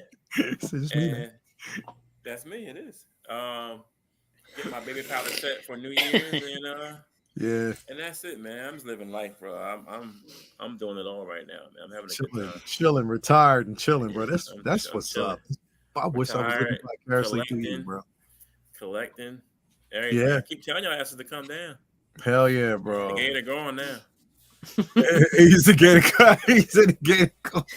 Gator going now. Yo, Jay said, y'all gotta do something about that gator. Nobody wants to visit me. Right. Right. Y'all gotta come get this funny, gator, dog. Man. I told y'all when the dude came and caught it, it was so funny when he caught it.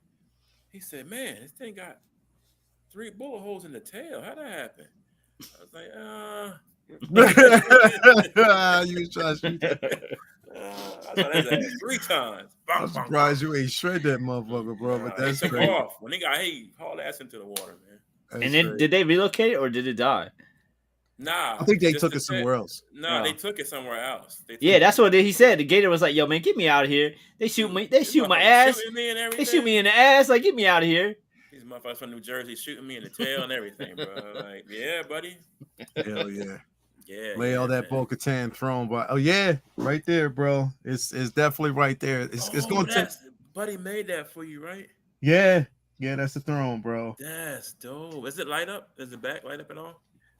No. So I'm still working on because I just put this up over the weekend. The shelving unit. I just painted bought it. Another one for my kid. Yeah. So Toya got this for me for my birthday, and I just put it up. Dope. All right. Yeah, and this.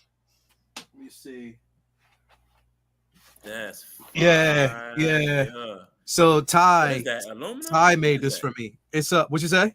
What is that made of? Well, he 3D printed this. Okay. It's very light. It's very light. And this basically has material on it. So he did put that material there for it. Cloth. So yeah, so he did this. I like that. That's fire. Man, I need a 3D printer, man. Everybody be doing all kinds of shit. Hell man. That's yeah, crazy. I'm jealous, man. I gotta get one of them things, man. Yeah, he did that. He also it's been about he did this for me like about what 6 months ago, 3 or 4 months ago, something like that. He's still doing those? If you hit him up, he'll do it for you. That's what's up. Yeah, I gotta get one of them, man. Yeah, he did a good job, bro. He definitely did a good job. The whole little room right there, the little thing. You gonna hook it up? You gonna put the background in there? Well, I'm not. I just put that there because we're kind of this other side. I kind of had to clean up and get everything straightened out because it was in one of the little sections over here, so I moved it over there. Okay. Yeah. Cool. So that's I just got some stuff I need to kind of organize. That's why I just put it over there temporarily until I get everything. Because I got the vinyl tape, the magnetic strips are coming, and the LED lights already had here, so I got to put those up as well. So yeah. You can go to Home Depot, get that magnetic tape and those the magnetic like those squares, and you put them on. You can hold them on for doors. The one I got upstairs, I built upstairs, got the little squares. Yeah, man, the cabinet is metal. Man, they got so many functions. Those Home Depot sells. Yeah, bro. That's what got the drawer boxes in, man. Like, right. Oh, that's all Home Depot right there. Yeah, bro? Because I didn't want to stack the boxes on top of each other, so I just went to Lowe's or whatever, and then just slide them in, and they fit perfectly 5 to a shelf. So there's not even any like room for gaps. So because I didn't want to stack them up on top of each other because they can only go like 4 or 5 high before they lose. So this just makes everything like in better presentation too. Good. Makes it look cleaner too. So and the cool part is you could probably tell like there's little papers. It's art shelves too. I'm able to slide prints and shit on top of the drawer boxes right inside. So that's where I store prints and like artwork or my folders. Just whatever. Artwork and all that kind of shit. It's like a whole like file cabinet too. Let me tell you, bro. People will sleep on Lowe's, man. If you're not trying to buy a module case right now, bro. Man, fuck, Lowe's, bro. I'm not spending. That garage shelf by Lowe's at Lowe's. Yeah. What's one you got? You got the one I got too, right? The 45 by it's the 48 by 72 or something like that. That thing is awesome. It's like it's a 4 shelf, but I only use 3 of them because I like to use the space to kind of just fit in as many as I can and create a story. Because that's what I did over here with the Mandoverse, and then there's the my Avengers setup right there, and at the very bottom is the Tumblr with the Batman Begins and the Joker. So I did that as well. So I might buy one more because the one I got, the first one I got, I might get another one because I got my cars on there. I got that BVS Batmobile. I have the Tumblr, the Bat Cycle, the Batman, his suit, his armory. I got that in there. So it's like I got, and then my pleasure, Anthony. It's all DC stuff. So I might get one more for I might do a Mando thing. That's dope. That's a good idea. You got to, bro. And it condenses the space within your area, stuff like that. That's my whole thing is to condense and get everything the way I want it. And it works. It looks real good, man. Shout out to Anthony. Thank you so much for that, man. Definitely appreciate that. That means a lot. Thank you, bro. Yeah, definitely appreciate that. Retro Nerd Girl, thank you for being here as always. And Renz, you already know what it is, man. Appreciate you. Aaron, my daughter was here. Thank you for being here. Everybody that actually came out. Vinny, what you got coming up next, bro? besides the room. Man, yeah, that's a constant. And the cheeks. That's just me, as David said. I'm trying to finish up Spider-Man. I'm like milking it so that way I could just I'm just having so much fun, man. It's just so dope. Fire, bro. Doing some reorganizing in the dang, getting some art stuff, organized, and then I have some more projects coming out with that because I have a couple cons at the beginning of the year, so I'll be working on stuff for that, and then I got to organize some comics because I got winters when I do a lot of reading, so I've been like organizing and rearranging, getting books lined up so I can catch up on some reading here. So, finishing up on closing out the season, doing the final cleanups and all that good stuff. And then I get to transition to worrying about, Christmas shopping, decorating. I always host for Christmas. So there's all that to have to worry about this month. So, yeah. But other than that, the light at the end of the tunnel for regular business. So I'm looking forward to a little bit more free time. So definitely a lot to catch up on, and there's never a shortage of content out there, from video games to TV shows to movies to comics. There's always something to be doing with the free time, so I'm looking forward to having more of it to spend on fun stuff. So absolutely, man, always a pleasure to be here. We'll be back here next week Monday to talk about all the good stuff we got to talk about. I'm hyped for I don't know if you've seen it, Leo, but we're going Godzilla -1. I'm peeping. When is that? We're going Thursday, man. Try play hooky, bro. Man, it's gonna be tough, bro. See, I told Vic already got the tickets for like Thursday, so I just went along with the flow. Otherwise, I would have told him to make it for Friday. But yeah, bro, this Thursday. I think some places it comes out Wednesday, because he said there was there's some places showing it Wednesday, but we're supposed to be going Thursday. But this is Japan. This is like it's like a Japan, like their new Godzilla movie, and this is ported over here. I haven't even seen the trailer for it. I'm just going in completely blind. I can't wait, bro. I'm not gonna tell you, but that trailer is fucking fire. All I seen was the character design of their Godzilla, and I was just like, see you there. It's fire, bro. Yep. It's fire. See you there. It is now, fucking bro. Is it going to be connected to Monarch at all, or no? I don't think so. No. It's their version. So it's not America. We're getting a lot. I think of all the Monarch Godzilla, shit. bro. I think all the Monarch shit is their way. What's that? I haven't watched Monarch yet, man. Oh my god, dog!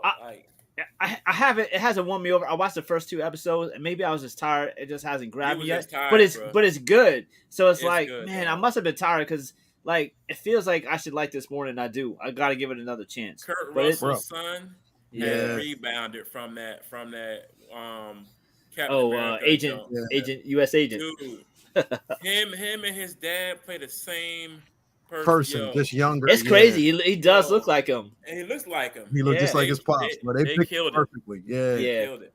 Yeah, I gotta watch more of that. And Jay, you gotta basically pick up Godzilla versus Superman, bro. I heard that was good. I saw that trash. I don't want to laugh. I don't want to laugh. No. So pick that fucking book up. So let me get Superman getting his ass whipped by Godzilla. No, bro, you gotta pick it up just to understand it. It is that fucking dope, bro. Because I thought the same thing, but then I told my I just said put it in the pile. Bro, that shit's dope. It is dope. It is so dope. Because this week I got the variant of the She-Hulk, the one you're talking about. I got that book with her on the cover with the purple background. Yeah. I got that. I got Luke Cage. I got Mad Spider-Man. I got Superman stuff. I didn't get that in it because I thought it would be like some kind of bullshit. So I'm like, I'm not gonna buy this. Like, really? Bro, like, why did I go like? So when I picked up, like, come on, I'm not gonna bro. buy this shit. So the old head at my comic shop, he's funny as shit. He was like, he'll get my stack and everything. He'll have my stack ready. Yeah. He'll like have everything, and what I do is like I'll just go through and organize everything. This was like a few weeks ago when I picked up my stash. Your guy just give you like what he thinks you want to, so you got to go through and see if you actually do or not. So yeah, like he'll put certain things in there, just say, well, look, if you like this, you might like this. Yeah, so that's what I do too. I go through and be like, cool, I'll check it out. And nah, don't give me that bullshit. Yeah. That's just the way it was. But he always puts the She-Hulk in there, like, because he knows that I basically watch it. So I mean, I read the books as I'm loving it. But he picked up the one. It was the one with her on the cover, laying in the pool and stuff like that. and he put it in the stack. He was like, spank bank, and just moved it to the side. I was like, you motherfucker, this shit was so funny, bro. Bro, it's like, yo, this dude is hilarious, bro, but he's funny. But yeah, man, like, bro, I got some funny motherfuckers, bro. Like, bro, if you get a chance, pick up that damn book, bro. It's funny. All right, I'll pick that too because that funny. looks interesting as shit. And there's a lot of crossovers that kind of like what, but man, Godzilla versus anybody is always fun. I got turned off last year with MOU against Justice League. I'm like, Masters of the Universe fighting. It's like, this one, He-Man is OP. Always my boy, though. He-Man is OP though, so I like that. They did too much with it though. OG stuff upstairs. My only thing is they did too much with it. It drug on. Like we don't need that. We didn't need that many like spinoffs from it. They should have just made it a mini series and just called it. They did too much. Yeah, definitely getting in. But yeah, man, thanks for being here as always, bro. Everybody, we will be back here next Monday, same time, more content. Again, we got Say What Wednesday, depending on what actually drops this week. But some more conversations that we'll actually have, and then of course, Figure Flex Friday, followed by Collectors Lounge. Make sure you tune in. You get a chance to see the progression of where this is going. Once I get everything, I just painted the panels over the weekend, so we'll see where that's going. But anyway, thank you guys for being here. Great show. And again, hope you had a nice Thanksgiving. Stay warm because it's cold as shit out there.